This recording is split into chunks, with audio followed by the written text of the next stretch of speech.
ఎడారిలో సెలయేర్లు ఏప్రిల్ 21. అబ్రహాము దేవుని మహిమపరిచి ఆయన వాగ్దానం చేసిన దానిని నెరవేర్చుటకు సమర్థుడని రూఢిగా విశ్వసించి విశ్వాసం వలన బలం పొందెను. రోమా 4:21. అబ్రహాము తన శరీరం వంక చూసుకుంటే అతనికి స్పష్టంగా తెలిసిపోయేది అది మృతతుల్యమని. అయినా అతడు నిరుత్సాహపడలేదు, ఎందుకంటే అతడు తన వంక చూసుకోవడం లేదు, సర్వశక్తుడైన దేవుని వైపు చూస్తున్నాడు.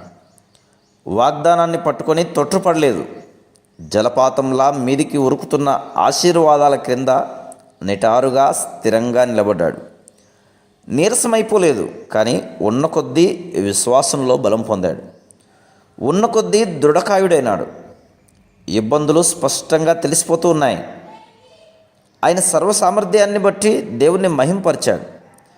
వాగ్దానం చేసిన వాడు నెరవేర్చడానికి మామూలు సమర్థుడు కాదు, అత్యంత సమర్థుడు, సంపూర్ణ సమర్థుడు. ఎంత సమర్థుడంటే ఆ సామర్థ్యత ముందు ఆ వాగ్దానం నెరవేర్చడం అన్నది ఎంతో అల్పమైన విషయమని తన మనస వాచ కర్మల నమ్మాడు. దేవుని శక్తి సామర్థ్యాలు అపారం. లోటు అంతా మనలోనే ఉంది. మన వేడుకోళ్ళు, మన ఆలోచనలు, ప్రార్థనలు చాలా తక్కువ స్థాయిలో ఉంటాయి. మనం ఆశించేది చాలా అల్పమైన వాటిని. ఆయన మనల్ని శ్రేష్టమైన సంగతులను గురించి ఆలోచించమని అంటున్నాడు. మనల్ని గొప్ప గొప్ప విషయాలు అందుకోవడానికి అర్హుల్నిగా చేయాలని చూస్తున్నాడు. ఆయనని అపహాస్యం పాలు చేయవచ్చా?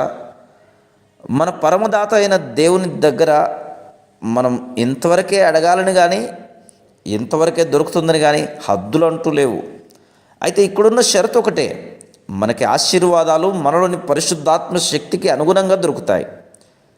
దీవెనల ఖజానా పైకి దేవుని దివ్య వాగ్దానాల నిచ్చెన మీదుగా ఎక్కిపోండి. తాళం చెవిని ఉపయోగించినట్టుగా వాగ్దానాన్ని ఉపయోగించి దేవుని కృప, అభిమానం అనే సంపదల్ని చేజిక్కించుకోండి. Praise the lord.